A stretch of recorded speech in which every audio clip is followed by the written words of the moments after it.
We landed in Canada, and one of our security guards who had been with H for so long, these guys were so wonderful, I just collapsed in his arms crying. I just thought this woman is really doing something quite dreadful to Britain, and Harry has fallen in love with her in a ludicrous way and has gone along as her accomplice. Harry and Meghan are going to be petrified about the idea of Tom Bower snooping back into their married life, right? I realized how successful she'd been. Here was a woman who was nothing. I mean, born, broken family, the whole thing, unknown actress, all the rest of it, becomes a global star, which is what she wanted. I was like, I tried so hard. He goes, I know you did. I know you did, ma'am. I know you did. When she was about 9 or 10, she said to her father, I want to be famous. I want to walk down the red carpet. And she has now done that. And she's calculated that she could be a great success and by marrying Harry. According to Tom Bower, the claim wasn't just a shocking remark. It was supported by what he describes as a detailed pattern of changes that insiders allegedly observed over time. Bower writes that Camilla didn't simply make the comment and move on. Please subscribe. It costs you nothing, but it's really so much to me. She reportedly pointed to specific behavioral shifts. In some ways, he does despise his wife. I mean, we saw that on the recent Middle Eastern tour when he was constantly rejecting her attempt at public displays of affection because he knows that what she's doing is like ownership. It's not about love. It's not about affection. It's about ownership, and it's about showing the world who is in control, and he can't stand that. Prince Harry was said to have distanced himself from longtime friends, changed his phone number without informing family members, and begun adopting preferences that closely aligned with Meghan's views. According to Bower's account, the once easygoing prince began to appear more focused on personal grievances, suggesting a noticeable shift in personality. She had one amazing ability, which was to find a man who needed her. Oh. And she played him brilliantly. The actress was sensational. At first glance, a few private words might seem easy to dismiss. But across more than 300 pages, Bower presents what he describes as a consistent pattern. The narrative moves step by step through friendships, family relationships, royal responsibilities, charitable work, and even Harry's commercial value as a public figure. Each chapter reportedly follows a similar sequence. Because you're the first person to say how limited Prince Harry is, unfortunately, and how his wife trades off her husband's fame and fortune, or not so great fortune now. I mean, this is the problem, but we're still interested because, after all, he's a great character in our modern day. Separation, influence, and major life changes. Many online discussions focus only on the dramatic brainwashed quote and stop there. But Bower's broader argument centers on a deeper transformation. In serialized excerpts released on March 13th, Harry is portrayed not simply as drifting away from royal structure, but as actively redefining his role. There's an appalling narcissism there, an appalling self-interest. It's self-love. That, especially for Meghan, everything is about self-love. Yes. Which is becomes sort of her survival instinct. Everything is about her. Bower claims Meghan Markle encouraged greater independence from palace advisors, while Harry reportedly began stepping away from long-standing royal expectations. Friendships allegedly faded. Communication became more private. I think that's why he cuts quite a lonely figure, because his friends all throughout his life do feel ostracized. He is just a bit of a lonely soul, where she's got her friends in America. He, though, is very much on his own, and I think it's quite sad. And traditional advisory structures were increasingly bypassed. According to the book, tensions escalated during a reported 2018 meeting at Kensington Palace, where Prince William and Catherine expressed concern about how quickly the relationship was progressing. Bower claims Meghan responded firmly during the exchange. Is having a breakdown in real time. We see it. He is completely unable to hide the totally complex feelings that come to the fore every time he is in public with Meghan Markle. Telling William to take his finger out of her face, illustrating how tense the discussion had become. William had previously warned Harry that the relationship appeared to be moving too quickly. Catherine, according to Bower, also expressed concerns about how these changes might affect Harry's long-term role within the royal family. 20 years ago, that woman would not be able to marry a working member of the British royal family. Even though she's an actress, even though she's playing a role, that is just beneath the British royal family. One claim on its own might sound like a personal disagreement. Two similar concerns might still be coincidence. But when multiple individuals, including senior royals and professionals connected to charity and brand strategy, are said to describe similar patterns independently, not in a million years did Meghan think that she was going to score Prince Harry. She thought she was going to score Andrew until Fergie put a stop to it. Bauer argues it begins to look less random and more consistent. This is what supporters of the book refer to as converging testimony, separate voices pointing toward the same trajectory. And according to Bauer, the situation becomes even more serious when looking at developments around Centibale. Having somebody like Dr. Sophie Chandauka, who Harry and Meghan see as being beneath them, tell them, listen, we've done a brand audit and it sucks. In 2023, Dr. Sophie Chandauka, a Zimbabwean-born corporate finance lawyer and IMCAN MBE recipient, became chair of Centibale's board of trustees, the charity Harry co-founded to support children in Southern Africa. This was not a ceremonial position. She reportedly approached the role with a focus on structure, accountability, and data-driven oversight. So where has all the money gone? A few months later, in autumn 2025, the Sussexes faced a harsh reality. The foreign tours and the Invictus competition had been lucrative, yet they were fast running out of money. With high security costs, they needed every year at least $3 million after paying tax to survive. According to reports, once during a fundraising flight from Singapore to Tokyo, she began asking direct and difficult questions, marking a shift in how the organization was being managed and scrutinized. According to Tom Bauer, during a fundraising flight, a major moment unfolded. Funded by Japanese philanthropist Yuki Owa, the meeting reportedly included a presentation of a detailed brand audit. Professionally, they've gone down dramatically, and I predicted it in the book, but even I would not have thought it'd be that accelerated. Harry has a problem because he's lost his charity Centibale in Africa. He had better up, and all these commercial deals are declining. I think that his reputation is somewhat toxic, and I think Invictus is his only lifeline, and there'll be problems with that too. This wasn't based on a few opinions. It allegedly covered feedback from 50 different organizations and donors. They were all asked one direct question: did they want to be associated with Prince Harry? That's where, according to Bauer, the atmosphere changed quickly. The results were blunt. Harry was reportedly told directly that his personal brand value had dropped significantly. Comparison there, because Harry continues to back Meghan Markle, publicly back her and all of her terrible behavior, not to mention the fact that Johnny Depp has always been a bad boy film star rather than a royal trying to do good in the world. Donors, it was claimed, who did not want to be associated with his current public image, particularly his Netflix-related exposure. But the most striking claim was about Meghan Markle.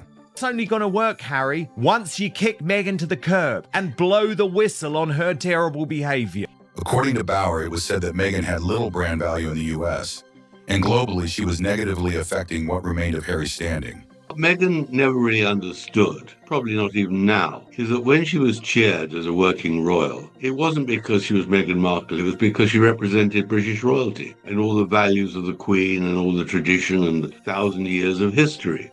Harry's reported reaction is telling. Instead of questioning the data or requesting a deeper review, he reportedly pointed to Johnny Depp, arguing that Depp still maintains support even after his highly publicized legal battle with Amber Heard. Sussexes only will talk to people who repeat their own narrative. Yes. And who they can control. So the idea that you could get the truth from the Sussexes is contradictory. In other words, Harry appeared to reach for a comparison, looking for a way to push back against the conclusion. But the response he received, according to Bauer, was direct and unsentimental. Times have changed. Mr. Bauer's commentary has long crossed the line from criticism into fixation. This is someone who has publicly stated the monarchy, in fact, depends on actually obliterating the Sussexes from our state of life, language that speaks for itself. The broader point was then made clear. The charity's mission needed corporate backing tied to its cause, not support dependent on Harry's personal brand. And the message, as described in the book.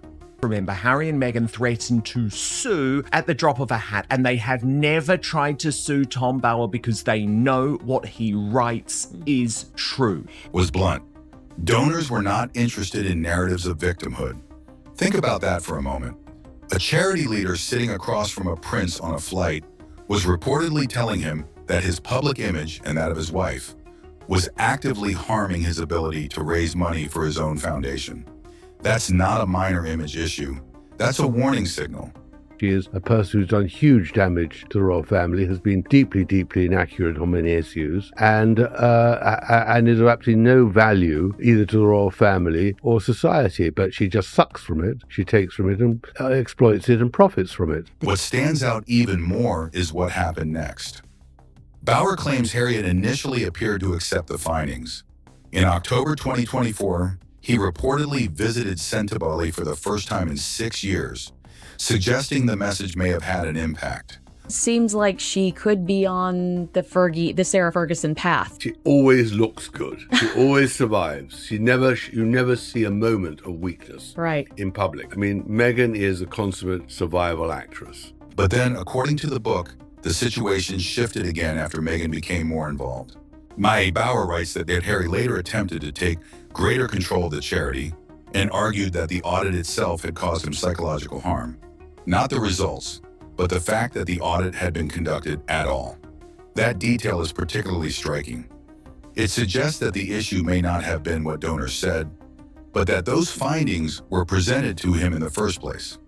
By March 2025, both Harry and co-founder Prince Seyezo had stepped down from their roles at Centibale. Major problem. And I think as of this week, the signal for her great problem is that she turned up at Kevin Costner's party for the emergency workers. Which she in skipped California. last year. She skipped that last year. That's a great She point. skipped That it she last year. Later in August 2025, the UK Charity Commission reviewed the situation and found no widespread or systemic bullying linked to Harry. However, the damage to the organization had already been significant. Leadership had fractured, the chair who raised concerns had exited, and the structure of the charity had weakened. One observer called her limpet cling. She struck a bespotted pose as a gesture of ownership that speaks of enduring bonding. I came across with the impression of a woman who is very intelligent, very determined, very ambitious, but also ruthless. And in the end, in her terms, successful. Which supporters of Bauer's narrative argue that this reflects a broader pattern, similar to earlier concerns attributed to Camilla. Then came the move that intensified everything. From a strategic standpoint, silence might have been the safest option for Harry and Meghan, allowing the news cycle to pass. Instead, on March 14, 2026, just 12 days before publication, their spokesperson released statements simultaneously to People, Newsweek, and GB. The book was described as a deranged conspiracy and melodrama. They also accused Bauer of going beyond criticism into obsession. I think that's the whole issue, that they were globally, and they are globally known, but because of the way they behaved in the last 4 or 5 years, and as the price of betrayal, their reputation and their status and their fortunes are crumbling. Claiming he was constructing increasingly elaborate theories about people he does not know and has never met. Bauer responded through the Daily Express, standing firmly by his work. And with that, the situation escalated even further, shifting from claims in a book to a direct public confrontation. According to Tom Bauer, the situation escalated quickly when he publicly stated that the Sussexes were nearing the end of their road in Hollywood and criticized what he described as their suffocating self-importance. Then the numbers came in, and they were significant. By March 15th, before a single physical copy had even shipped, Betrayal had already reached #1 on Amazon's bestseller chart. That level of early success suggested something important. The public response may have actually boosted the book's visibility far more than any traditional marketing campaign could. PR expert Renee Smith commented that the reaction from the Sussex team made them appear deeply unsettled. In her view, Bauer had struck a nerve, not necessarily because every claim had been proven, but because the accusations closely aligned with an existing public narrative. And that's where the impact really comes from. Instead of addressing each claim directly, the Sussex response reportedly focused more on discrediting Bauer himself. There was no detailed public rebuttal of specific points, not the alleged brand audit, not the warning from the charity chair, and not the broader pattern of isolation that Bauer describes. When responses target the messenger instead of the details, people notice. Take the example of the phone number Harry reportedly changed without informing his family. On its own, it might seem like a minor detail. But within Bauer's framework, it becomes part of a larger pattern, one where uncomfortable information is met, not with discussion, but with distance or pushback. Historians note that this type of pattern isn't new. Biographer Ingrid Seward has written that Prince Philip once privately compared Meghan to Wallis Simpson. The comparison is based on a familiar narrative. An American woman enters the royal family, the prince becomes more distant from established relationships, tensions grow, and eventually the couple steps away from royal duties. Another biographer, Sally Biddell Smith, summarized it simply: an American woman entered the picture and everything changed. Of course, history is rarely that simple. Some historians argue that Wallis Simpson herself has been unfairly blamed, even noting that revisionist accounts suggest she may have actually discouraged King Edward VIII from abdicating. That reminder matters because historical parallels can easily oversimplify complex situations. Bauer's argument, however, focuses less on personalities and more on patterns. He describes a recurring sequence. Support networks shrink, advisors step back, and trusted relationships weaken, until fewer independent voices remain around a central figure.